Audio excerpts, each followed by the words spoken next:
আমার ভাইজান, আমার বন্ধুগণ,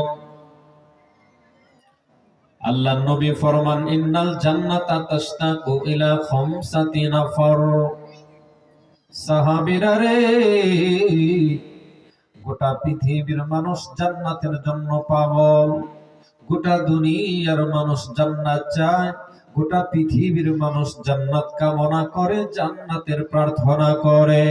ও আমার সাহাবীরা, কিন্তু জান্নাত দুনিয়ার সব মানুষের জন্য পাগল না। জান্নাত দুনিয়ার সব মানুষকে ধরবে না। জান্নাত দুনিয়ার সব মানুষকে মেহমানদারি করবে না। জান্নাত গোটা পৃথিবীর মানুষদের ভিতর থেকে যাচাই বাছাই করিয়া বাঁচিয়া বাঁচিয়া শুধুমাত্র 5 প্রকারের মানুষের জন্য পাগল হবে। বলেন সুবহানাল্লাহ। সাহাবায়ে কেরাম বলে, ইয়া রাসূলুল্লাহ, নবী গো, আপনি বলেন সেই 5 প্রকারের মানুষের পরিচয় কি? ওই 5 প্রকারের মানুষের পরিচয়টা আমাদেরকে জানান দেন। নবী আমার ডাক দিয়ে কয়, সাহাবীরা রে, 5 প্রকারের 1 নম্বর প্রকার হলো তালিমুল কোরআন, যারা প্রতিদিন কোরআনের তেলাওয়াত করে। আরে কো জোরে জোরে কন্না সুবহানাল্লাহ। এ বাজার, আমি যদি আপনাদেরকে বলি, দেখি তো আমরা কে কে প্রতিদিন কোরআনের তেলাওয়াত করি। 100 জন মানুষের ভিতরে 80 জন মানুষ হাত তুলতে পারবে না, 90 জন মানুষ হাত তুলতে পারবে না। এমন অনেক বাবাজি আছে, কনকনে শীতের ভিতরে ঠান্ডা পানি দিয়ে মুজুটা বানাইয়া মসজিদে গিয়া ফজরের নামাজ আদায় করে, কিন্তু নামাজ শেষে কোরআনটা ধরে না, কোরআনটারে পড়ে না। কথা বলেন ঠিক কিনা? আমার ভাইজান, আমার বন্ধুগণ, পুরুষদের ভিতরে কোরআন পড়নেওয়ালা খুব কম। পুরুষেরা আগেও কোরআন একটু কম পড়েছে, এখনো কোরআন কম পড়ে। এই পুরুষ ভাইরা মনে করে কোরআন তো পড়বো মাদ্রাসার হুজুররা, কোরআনটা তো পড়বো মাদ্রাসার ছাত্ররা, কিন্তু না না, আল্লাহর নবী ফরমান, ইন্নাল জান্নাতা তাশতাকু ইলা খামসাতি নাফর তাআলিল কোরআন। 1 নম্বর হইল যারা কোরআনের তেলাওয়াত করে। এ বাজার, আজ থেকে 10-15 বছর পূর্বে দেখবেন আমাদের মা বোনেরা প্রতিদিন সকাল সন্ধ্যা কোরআনের তেলাওয়াত করত। ঠিক বললাম না? ঠিক বললাম? আমার মা বোনেরা যেই দিন কোরআনের তেলাওয়াত করত,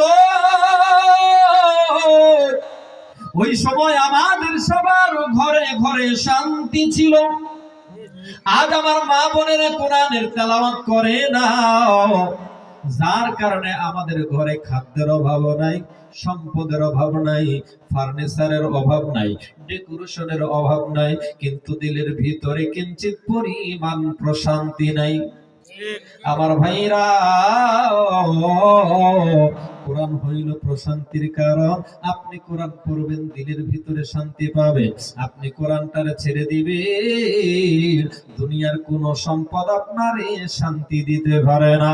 আমার যে মা বোনেরা মাগরিবের নামাজটা পড়িয়া কোরআনটারে নিয়ে বসতো, ওই সময় আমার মা বোনেরা খুব বেশি সহি শুদ্ধ করে পড়তে পারতো না, তবুও তাদের কলিজা ভরা ছিল কোরআনের প্রেম, কোরআনের মহব্বত। কথা বলেন ঠিক কিনা? কিন্তু আমার এখনকার মা বোনেরা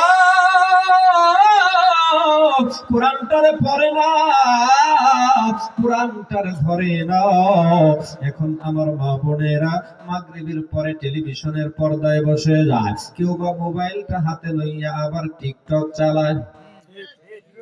ঠিক বললাম না? ঠিক বললাম? এ বাজার, আমার ভাইরা গো, আপনারা যখন 15-20 বছর 50 বছর পূর্বে যখন বিবাহ করেছিলেন, এমন অনেক সংসার আছে, এমন অনেক দাম্পত্য জীবন অনেককে কাটিয়েছে, যে বছরে একটা কাপড় পর্যন্ত বউরে দিতে পারে নাই। আছে না নাই?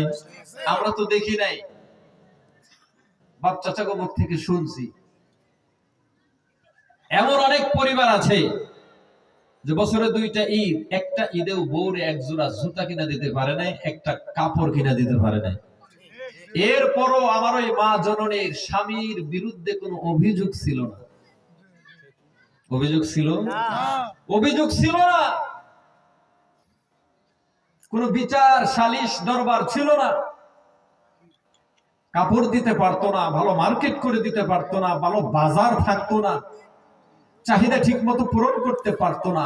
এরপরও মা আর চাচির ভিতরে, চাচি আর চাচার ভিতরে যেই মহাব্বত, প্রেম আর ভালোবাসাটা ছিল, আমরা বর্তমান জামানায় বছরের 12 মাসে 36 সেট জামা কিনা দিয়েও তার 1% ভালোবাসাও পাই না। ঠিক বললাম না ভাই? ঠিক বললাম? আমার যুবক ভাইরা কি বলো, ঠিক না ভাই? ঠিক। 1% ভালোবাসাও নাই। কেন? তৎকালীন সময়ে আমার মা বোনেরা কোরআন পড়তো, খুব ভালো কোরআন পড়তে পারতো না। এখনো ওই সময়ের মা বোনেরা যারা জীবিত আছে, যদি জিজ্ঞাসা করেন মা, ও দাদি, ও নানি, একটু আলিফ বাতা পড়ো তো, দেখবেন বলবে আলিফ বে তে সে। বলে কি বলে না? আর এখনকার বাচ্চারা কি আলিফ বে তে সে করে? সই শুদ্ধ করে বলে দেখবেন আলিফ বা তা সা জিম, স্পষ্ট ভাবে বলে। আমার আগের মা বোনেরা খুব বেশি স্পষ্ট করে পড়তে পারতো না। অ্যানালগ সময় ছিল, এখন তো ডিজিটাল। ওই সময়ের মা বোনদের ভিতরে কলিজা ভরা ছিল কোরআনের মহব্বত আর প্রেম। কোরআনের বরকতে তাদের সংসারটা শান্তিময় ছিল, অনাবিল সুখ শান্তি দিয়ে আল্লাহ তাআলা ভরপুর কইরা রাখতো। কথা বলেন ঠিক কিনা? আমার মা বোনেরা, আমি আপনাদেরকে অনুরোধ করে বলবো, যেই কোরআন ঘর থেকে বের করে দিয়ে শান্তি খুঁজতেছে, স্বামী দিয়ে শান্তি পান না, মেয়া বিয়ে দিয়ে শান্তি পান না, পোলাডারে বিয়ে করাইছেন, বৌমারে দিয়েও শান্তি পান না, ও মা, শান্তি যদি খুঁজতে হয় ঘরে কোরআনের তেলাওয়াত চালু করে। শান্তি যদি খুঁজতে হয় ঘর থেকে টেলিভিশনটা বের করে দিয়ে, যেই সময় টেলিভিশন দেখতেন ওই সময় তসবিহ জপবেন, যেই সময় টেলিভিশন দেখতেন ওই সময় কোরআনটারে বুকে জড়ায় ধরে রাখবেন। দেখবেন আল্লাহ তাআলা আপনার ঘরটাকে শান্তি দিয়ে ভরপুর কইরা দিবে। কথা বলেন ঠিক কিনা? আল্লাহ তাআলা বলেন, কিতাবুন আনজালনাহু ইলাইকা লিতুখরিজান নাস মিনাজ যুলুমাতি ইলান নূর।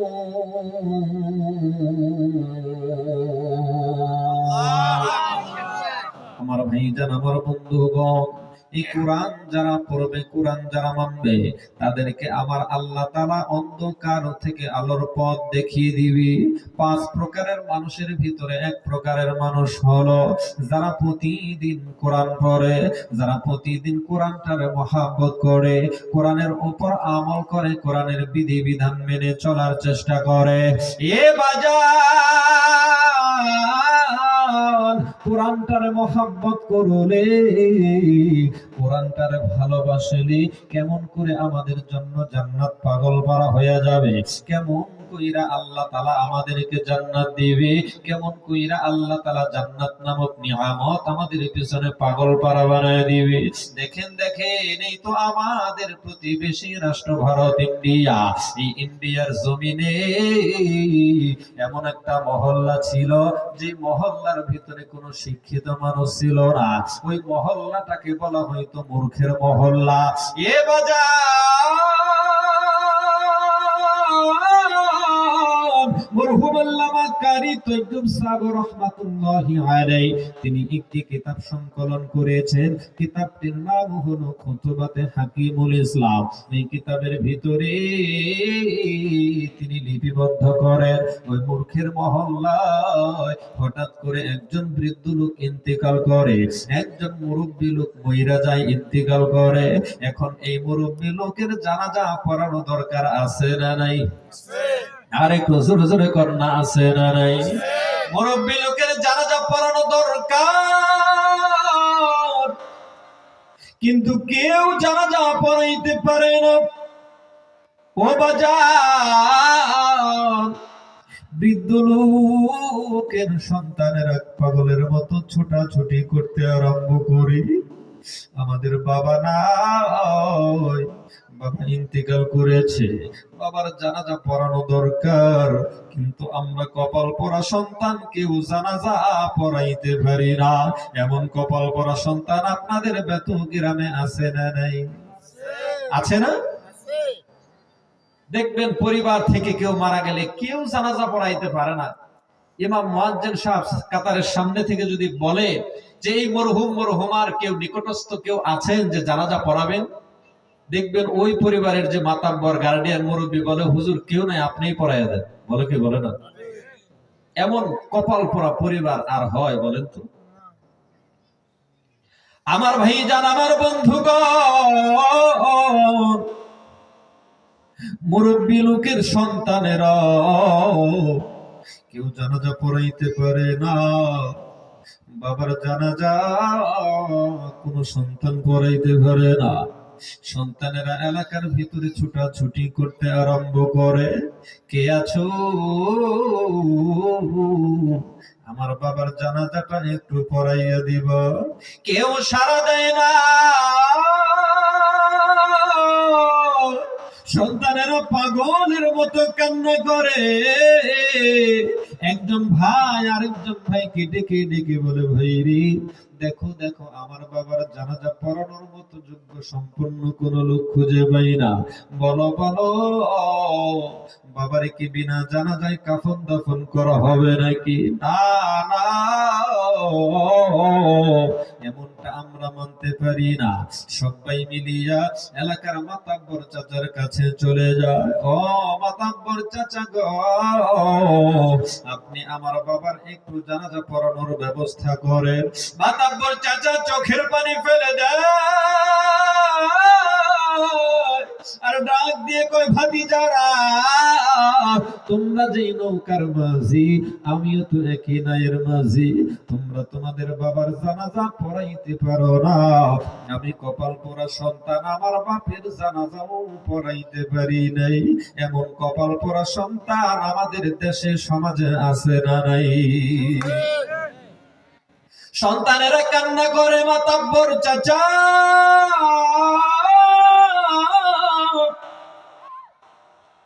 এখন আমরা কি করব? মাতাব্বর চাচা ডাক দিয়ে কয়, ভাতিজা, আমি তো তবে জানাজা পড়াইতে পারি না, আমি পারলে পড়াইয়া দিত। তবে তোমাদেরকে ছোট্ট একটা পরামর্শ দিতে পারি। এই যে দেখো আমাদের বাড়ির পার্শ্ব দিয়া শহরের দিকে রাস্তা বয়ে যায়, এই রাস্তায় তো হার কিসিমের মানুষ যাতায়াত করে, এই রাস্তায় তো বহুত রকমের মানুষের চলাফেরা আছে। রাস্তার মাঝে দাঁড়ায়া যাও, যদি কোনো দাড়ি টুপিওয়ালা হুজুরের দেখা পাও, শুধুমাত্র তোমার বাবার মৃত্যুর কথাটা স্মরণ করায়া দিবা। দেখবা হুজুর নিজ দায়িত্বে তোমার বাবার জানাজা পড়ানোর জন্য পাগল হইয়া যাবে। চিৎকার মেরে বলেন সুবহানাল্লাহ। সন্তানেরা মাতাব্বর চাচার পরামর্শটা গ্রহণ করিয়া রাস্তার পাশে দাঁড়াইয়া গেল। বেশ কিছুক্ষণ রাস্তার পাশে অপেক্ষা করতে করতে হঠাৎ করে দেখে একজন দাড়ি টুপিওয়ালা পাগড়ি মাথায় বাঁধিয়া সাইকেল চালায়া যাচ্ছে শহরের দিকে। এ বাজার সন্তানেরা হুজুরকে সালাম দিয়া ডাক দিয়ে কয়, মাওলানা, আমার বাবা ইন্তেকাল করেছে, কিন্তু বাবার জানাজা কেউ পড়াইতে পারে না। ও মাওলানা, আপনি আমার বাবার জানাজা পড়াইয়া আমাদেরকে বিপদ মুক্ত করেন। সন্তানেরা যখন বলল, মাওলানা, ডাক দিয়ে কই, সন্তানেরা ঠিক আছে, আমাকে তোমরা তোমার বাড়িতে নিয়ে চলো, আমরা তোমার বাবার জানাজা পড়াইয়া দিব। মাওলানা সাহেবকে নিয়ে যাওয়া হলো। এইবার জানাজা পড়ানোর জন্য প্রস্তুতি গ্রহণ করলেন। মাওলানা জানাজাটা কমপ্লিট করিয়া সন্তানদেরকে ডেকে ডেকে বলে, সন্তানেরা শোনো, তোমার বাবার জানাজা আমি পড়াইয়া দিলাম, এখন তোমরা তোমার বাবার লাশটা কবরের ভিতরে দাফন করার জন্য নামায় যাও। সন্তানেরা ডাক দিয়ে কয়, মাওলানা, আমি মাপ চাই, জীবনে কোনোদিন আমরা কবরের ভিতরে নামি নাই, আমরা কবরে নামতে পারবো না। আমার বাবা হইলে কি হবে, কবরকে আমরা বড় ভয় পাই। এখনো সমাজের ভিতরে এমন অনেক সন্তান আছে, দেখবেন বিবাহের অনুষ্ঠানে সবার আগে, গানের অনুষ্ঠানে সবার আগে, ডিজে গানের অনুষ্ঠানে সবার আগে, কিন্তু প্রতিবেশী কেউ মারা গেলে এই সন্তানটার সবার আগে পাওয়া যায় না। আছে না নাই?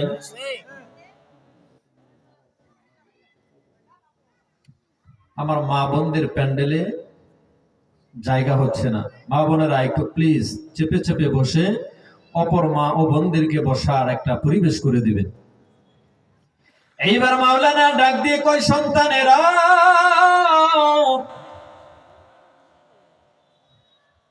বাবার জানাজা পড়াইতে পারলে না, এ কপাল পোড়া সন্তান, বাবার লাশটা একটু কবরে নামাইবা এই হিম্মতটুকু নাই। কপাল পোড়া সন্তান হাতে ধরে পায়ে ধরিয়া ডাক দিয়ে কয়, মাওলানা জানাজা পড়াইয়া আমাদেরকে যে বিপদ থেকে মুক্তি করেছে, আমার বাবার লাশটা একটু দাফন করিয়া আমাদেরকে মহা বিপদ থেকে মুক্তি করে দেন। মাওলানা সাহেব কবরের ভিতরে নামতে বাধ্য হলো। মাওলানা সাহেব কবরের ভিতরে নামিয়া বৃদ্ধ লোকটাকে দাফন কাফনের কাজটা কমপ্লিট করিয়া সন্তানদেরকে ডেকে ডেকে বলে, বেটারা রে, তোমার বাবার সব কাজগুলো আঞ্জাম দেওয়া হয়ে গেছে, এখন তোমরা শুধু তোমার বাবার রূহের মাগফিরাত কামনা করো। আমি যাই, আমার অফিসে ব্যস্ততা আছে, তারা আছে। এইবার মাওলানা শহরের দিকে চলে যায়,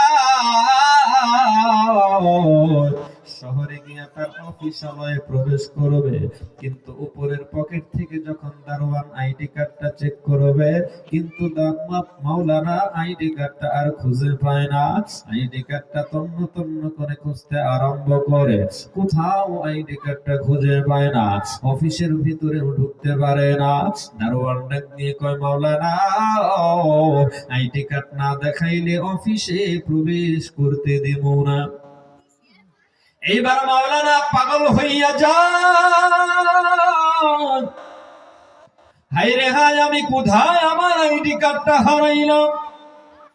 হঠাৎ করে মাওলানার জেহেনে মনে পড়ে যায়, ওই যে বৃদ্ধ লোককে কবরে নামানোর জন্য তিনি নিজেই কবরের ভিতরে নেমেছিলেন, ওখানে হয়তো একটু উকি ঝুঁকি হয়েছিল, তার কারণে হয়তো বা কবরের ভিতরে তার আইডি কার্ডটা পড়ে থাকতে পারে। এই মনস্থ করিয়া দৌড়ায়া দৌড়ায়া মাওলানা বৃদ্ধ লোকের বাড়িতে চলে যায়। ডাক দিয়ে কই, সন্তানেরা শোনো, তোমার বাবার উপকার করতে গিয়ে আমি নিজেই বড় বিপদে, আমার আইডি কার্ডটা খুঁজে পাই না। তবে আমার দিল বলে আমার আইডি কার্ডটা হয়তো তোমার বাবার কবরের ভিতরে পড়ে আছে। এ সন্তানেরা রে, যদি একটু অনুমতি দাও এবং যদি আমাকে হেল্প করো, সাপোর্ট করো, আমি তোমার বাবার কবরটা একটু খুলে দেখবো আমার আইডি কার্ডটা আছে নি। আল্লাহু আকবার বলেন। সন্তানেরা ডাক দিয়ে কয়, মাওলানা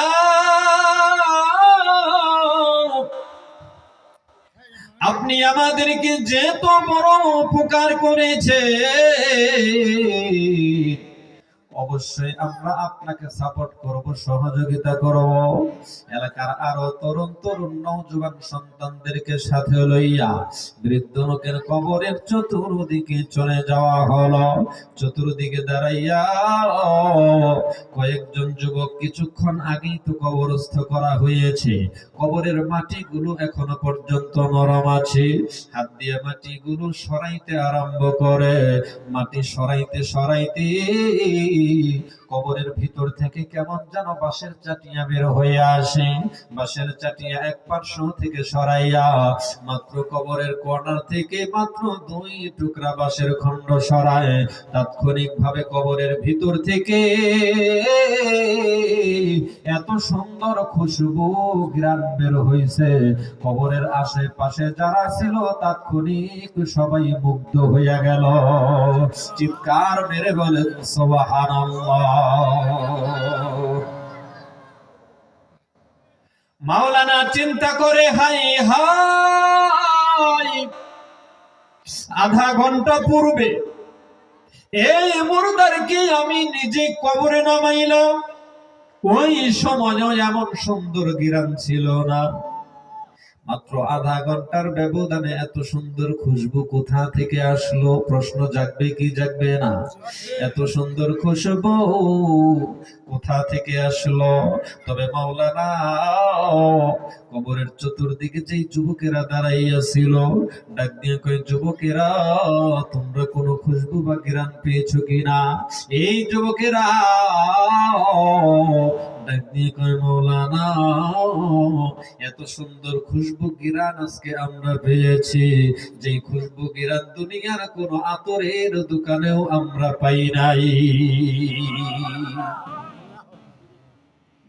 মাওলানা দিলের ভিতরে তামান্না লইয়া কবরের পার্শ্ব থেকে আরো কয়েকটা বাঁশের টুকরা সরাইয়া কবরের ভিতরে নজর কইরা দেখে গো, 3.5 হাত কবরটা আর 3.5 হাত নাই। এই কবরটাকে আমার আল্লাহ বিশাল বড় একটা মাঠের মতো প্রশস্ত কইরা দিছে।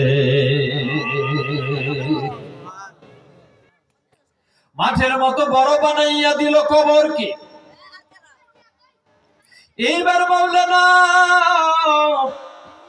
কবরের ভিতরে খেয়াল করে দেখে গো, শুধুমাত্র মাঠের মতো বড় বানাইয়া ক্ষান্ত হয় নাই, এই মাঠের মতো বড় কবরটাকে আমার আল্লাহ জান্নাতি ফুল আর ফলের গাছ লাগায়া বাগান বানাইয়া দিছে। ইন্নামাল কবরু রাউদাতুম মিন রিয়াদিল জান্নাহ, কবরটা আল্লাহর নবীর বাণী অনুযায়ী কারো কারো জন্য জান্নাতের বাগান হইয়া যাবে। মাওলানা সাহেব এইবার এক পার্শ্ব থেকে তার আইডি কার্ডটা পেয়ে গেল। মাওলানা সাহেব আলহামদুলিল্লাহ বলে পকেটের ভিতরে লইয়া কবরটা আবার আগের মতো কইরা রাখিয়া ওই বৃদ্ধ লোকের সন্তানদেরকে ডাকিয়া ডাকিয়া বলে, সন্তানেরা শোনো, তোমাদেরকে বলতে হবে তোমার বাবা কি এমন আমল করত যে আমলের প্রতিদানে আল্লাহ তোমার বাবার কবরটাকে জান্নাতের বাগান বানাইয়া দিছে। আমলগুলো জানা দরকার আছে না নাই? আর একটু জোরে জোরে করনা আছে না নাই? এইবার মাওলানা ডাক দিয়ে কই, সন্তানেরা বলো বলো, তোমার বাবা কি এমন আমল করেছে যে আমলের প্রতিদানে আল্লাহ তোমার বাবার কবরটাকে জান্নাতের টুকরা বানাইয়া দিয়েছে? কপাল পোড়া সন্তান ডাক দিয়ে কয়, মাওলানা আমার বাবা ছিল সাধারণ একজন কৃষক মানুষ। কই কই কই, আমার বাবা তেমন কোন আমল ইবাদত বন্দেগী করে নাই। ও মাওলানা, আমার বাবা ছিল সাধারণ একজন কৃষক মানুষ। মাওলানা ডাক দিয়ে কয়, বেটারে তোমাদের দৃষ্টিতে তোমার বাবা সাধারণ কৃষক মানুষ হইলে কি হবে? তোমার বাবার কবর বলে দেয়, তোমার বাবা সাধারণ মানুষ ছিল না, তোমার বাবা ছিল বিশাল বড় মাপের একজন আল্লাহর ওলি। লা ইলাহা জোরে, লা ইলাহা ইল্লাল্লাহ, আরো জোরে, লা ইলাহা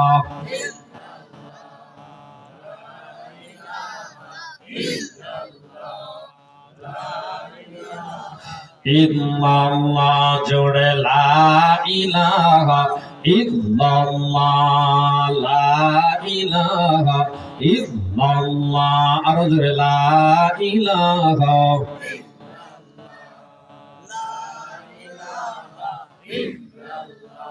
লা ইলাহা ইল্লাল্লাহু মুহাম্মাদুর রাসূলুল্লাহ। রাসূলুল্লাহ সাল্লাল্লাহু আলাইহি ওয়াসাল্লাম। এবার মাওলানা ডাক দিয়ে কয়, সন্তানেরা তোমরা হইলা কপাল পোড়া সন্তান, তোমার বাবার খোঁজ খবর তোমরা জানো না, বাবার খোঁজ খবর তোমরা পর্যন্ত রাখো নাই। এ সন্তানেরা রে, তোমরা তোমাদের বাবার খোঁজ না রাখলে কি হবে? তোমার বাবার সঠিক তথ্য দিতে পারবে তোমাদের মা, ঠিক কিনা বলে? আমি কয় নাম্বারের হাজি? দুনিয়ার মানুষ জানুক আর না জানুক, ঘরের বউ কিন্তু ঠিকই জানে। আপনি কয় নাম্বারের মুসল্লি? দুনিয়ার মানুষ বুঝুক আর না বুঝুক, ঘরের বিবি কিন্তু ঠিকই বলতে পারে। কথা বলেন ঠিক কিনা? মাওলানা ডাক দিয়ে কয়, সন্তানেরা তোমাদের মায়ের কাছে নিয়ে চলো, তোমার মাকে জিজ্ঞাসা করব তোমার স্বামী কি এমন ইবাদত করেছে। মাওলানা সাহেবকে তার আম্মা জানের নিকটে নিয়ে যাওয়া হলো। ডাক দিয়ে কয়, আম্মা আপনি কাঁদবেন না, আপনি চোখের পানি ফেলবেন না। আপনি সৌভাগ্যবান স্ত্রী, আপনি সৌভাগ্যবান নারী। আপনার স্বামীকে কবরে রাখতে দেরি, কবরটা আমার আল্লাহ জান্নাতের বাগান বানাইতে দেরি করে না। এবার মাওলানা ডাক দিয়ে কয়, আম্মা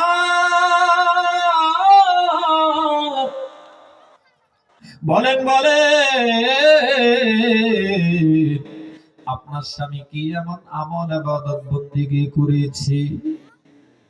এবার আম্মা যাও ডাক দিয়ে কয়, মাওলানা আমার স্বামী তেমন কোন আমল ইবাদত বন্দেগী করে নাই, তবে দুইটা আমলের কথা আমার খুব ভালো মনে আছে। কয়টা আমল? আর একটু জোরে কর না, কয়টা আমল? মাওলানা ডাক দিয়ে কয়, আম্মা যাও বলেন দুইটা আমল কি কি? এইবার আম্মা যান ডাক দিয়ে কয়, মাওলানা আমার স্বামী ছিল সাধারণ একজন কৃষক মানুষ। আমার স্বামী দিন কামাইতো দিন খাইতো, মানুষের বাড়িতে দিন মজুরি কাজ করতো, রাখাল কাটতো, কামলা দিত। কিন্তু মাওলানা মসজিদ থেকে যখন মুয়াজ্জিন আযান দিত, এই আযানের আওয়াজটা যখন আমার স্বামীর কানে পৌঁছাইতো, আমার স্বামী দুনিয়াবী সকল ব্যস্ততাকে ফেলে দিয়ে শুধুমাত্র নামাজ আদায়ের জন্য মসজিদের দিকে দৌড়াইতো। আমলটা ভালো নাকি খারাপ? আর একটু জোরে জোরে কন্যা, ভালো নাকি খারাপ? আল্লাহ নবী ফরমান, মিফতাহুল জান্নাতিস সালাহ, নামাজ হইল বেহেশতের চাবি। কথা বলেন ঠিক কিনা? এইটা হলো এক নাম্বার আমল। মাওলানা ডাক দিয়ে কয়, আম্মা দ্বিতীয় নাম্বার আমলের কথা আপনি বলুন। এইবার মা জননী ডাক দিয়ে কয়, মাওলানা দ্বিতীয় নাম্বার আমল হইল, আমার স্বামী সাধারণ একজন কৃষক মানুষ, কিন্তু শিক্ষিত না, মূর্খ মানুষ। মূর্খ হইলে কি হবে? আমার স্বামী পবিত্র কোরআনটারে নিজের জীবনের চেয়েও বেশি ভালোবাসে। সুবহানাল্লাহ। আর একটু জোরে কয় না রে। এ বাজার মাওলানা সাহেব ডাক দিয়ে কয়, আপনার স্বামী কখন কোরআন পড়তো? এবার মাওলানা যখন প্রশ্নটা করে ফেলল, বৃদ্ধ লোকের স্ত্রী ডাক দিয়ে কয়, মাওলানা আমার স্বামী মসজিদে নামাজ আদায় করিয়া সোজা আমার ঘরে চলে আসতো। ও মাওলানা, ওই যে দেখেন আমাদের আলমারির উপরে মোটা একটা কিতাব দেখা যায়, একটা বই দেখা যায়। এই বইটারে বুকে চড়াইয়া কান্না করতো, এই বইটারে চুমু খাইতো, আবার বইটারে খুলিয়া প্রত্যেকটা লাইলে নাইলে হাত বুলাইয়া দিত। মাওলানা ডাক দিয়ে কই, দেখি ওই বইটা আমার হাতে দাও। এ বাজার ওই বইটা হাতে দিয়া দেখে, এইটা দুনিয়ার কোন মানব রচিত কিতাব নয়, এটা আমার আল্লাহ তাআলার পক্ষ থেকে নাযিলকৃত 30 পারা আল কোরআন। আমরা সবাই আমি বুঝতে পেরেছি আপনার স্বামী কোরআনটারে যে ভালোবাসে, এই কোরআনটারে ভালোবাসাকে আল্লাহ তাআলা পুঁজি বানায়া আপনার স্বামীর কবরটা আমার আল্লাহ জান্নাতের বাগান বানায়া দিছে। ওই কোরআন আদৌ আছে। আমরা যারা কোরআনকে ভালোবাসি, এ বাজান কোরআনের প্রেমিকের পরিচয় দিয়া, কোরআনের প্রতি পাগল পারা হইয়া, এ বাজান কোরআনুল কারীম কিন্তু 30 পারা। এমন অনেক মনে আছে। বলেন কত প্রকারের মানুষের জন্য আল্লাহর বানানো জান্নাত পাগল? এক নম্বরে তালিল কোরআন, যারা কোরআন পড়ে। দ্বিতীয় নম্বরে ওয়াহাফিজুল লিসান, যারা জবানের হেফাজত করে। কি হেফাজত করে? জবানের হেফাজত করে। এদের পিছনে আল্লাহর বানানো জান্নাত পাগল পারা হয়ে যাবে। বলেন সুবহানাল্লাহ। তৃতীয় নম্বরে ওয়া মুতঈমিল জিয়ান, আল্লাহর নবী ফরমান সাহাবীরা ওই সকল মানুষের জন্য জান্নাত পাগল হবে যেই সকল মানুষেরা অভাবগ্রস্ত মানুষদেরকে খাদ্য দিয়া সাহায্য করবে। আর একটু জোরে কর। চতুর্থ নম্বরে আল্লাহর নবী ফরমান ওয়া মুকসিল উরিয়াত, সাহাবীরা ওই সকল মানুষের জন্য আল্লাহর বানানো জান্নাত পাগল পারা হবে যেই সকল মানুষেরা অভাবী গরিব এতিম মানুষদেরকে বস্ত্র দিয়া সাহায্য করবে, শীত বস্ত্র দিয়া সাহায্য করবে, কাপড় পোশাক দিয়ে সাহায্য করবে। বলেন সুবহানাল্লাহ। পঞ্চম নম্বরে আল্লাহর নবী ফরমান ওমান সাল্লা আলা হাবিবির রহমান, আমার সাহাবীরা ওই সকল মানুষের জন্য আল্লাহর বানানো জান্নাত পাগল পারা হবে যেই সকল মানুষেরা আমি নবীকে ভালোবেসে আমি নবীর প্রেমে বেশি বেশি দরুদের আমল করবে। বলেন সুবহানাল্লাহ। তাহলে পাঁচটা পরিচয় পাইলাম কি পাইলাম না? এক নম্বরে কারা? যারা কোরআন পড়বে, কোরআন মানবে। দ্বিতীয় নম্বরে কারা? যারা জবানের হেফাজত করবে। তৃতীয় নম্বরে কারা? যারা অভাবী মানুষদের খাদ্য সামগ্রী দিয়ে সহযোগিতা করবে। চতুর্থ নম্বরে কারা?